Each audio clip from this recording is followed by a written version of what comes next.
PowerPoint presentation. Tama po ba yun? Yes, Senator. So you were competent to testify on the presentation and the manner of presentation. Yes, Senator. But you did not have a hand in the making of the 17-page AMLAC report submitted to your office. Tama po, ma'am? No, Mr. Senator. Ma'am, but did you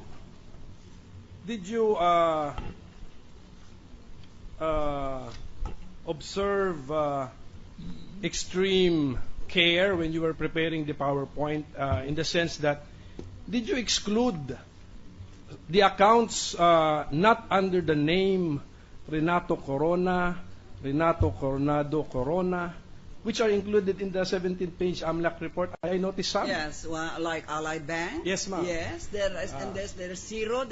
There's zero and X. Yes, ma'am. But there are amounts, substantial amounts. Yes. Were this omitted from the? I think they were included because the presumption is that Allied Bank was doing services for Renato Corona. In other words, this is from the Deutsche Bank. How do you pronounce? Yes, ma'am. Deutsche Bank.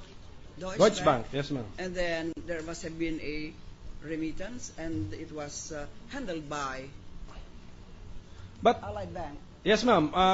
But from the face of the report, you Yes. could not get that story. Yes, That's right. That is Allied Bank doing the service for Renato Corona. That is not obvious on the face of the report. So, but my question, ma'am, is: did you exclude all of these accounts? Those were included. Included. Yes. And there is, Your Honor, there is the transaction code there. So. Yes, ma'am. For example, page 11, the name, first column, Allied Banking Allied Corporation. Bank. Right. The amount involved is $167,000. The institution name is Deutsche Bank AG. Yes. But Allied Bank, how- EQI.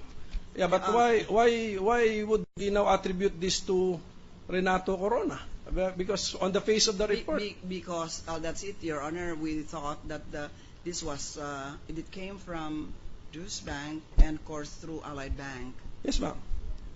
But we just made the conclusion that it must have involved Renato Corona. Whether that's conclusive or not is beyond my knowledge. So, but at least we know that But it was included. Yes. Okay, sige po. There's another one. Yes, ma'am. Bank of There's a Bank of Philippine Islands. There's even a PS Bank.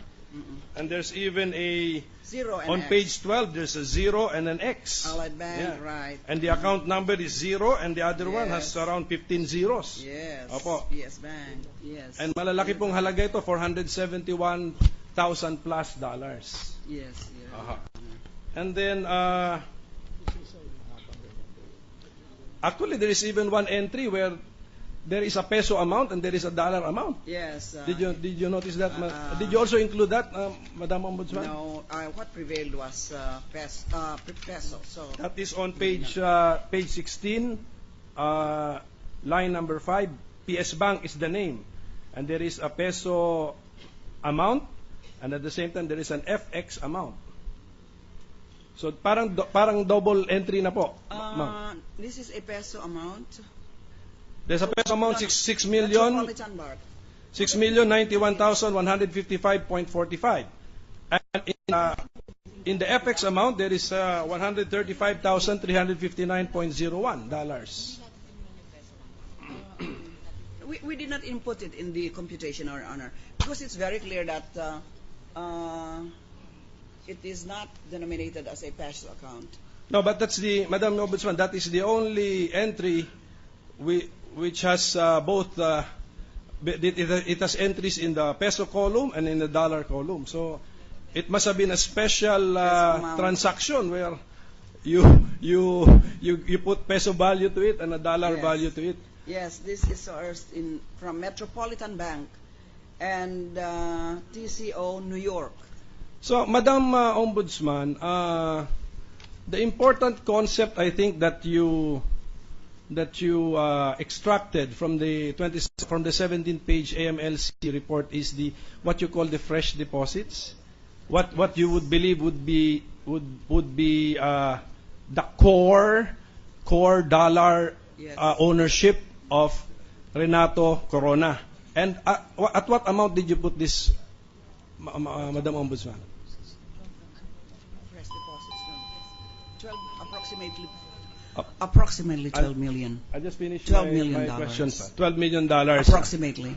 But given the fact that we may have made mistakes, or it's just an Sure. approximation, We cannot rule that we out. may have included non-Renato Corona accounts. Can you give us more or less your allowance for error? 12 Margin million, of error? plus or minus how many million dollars po?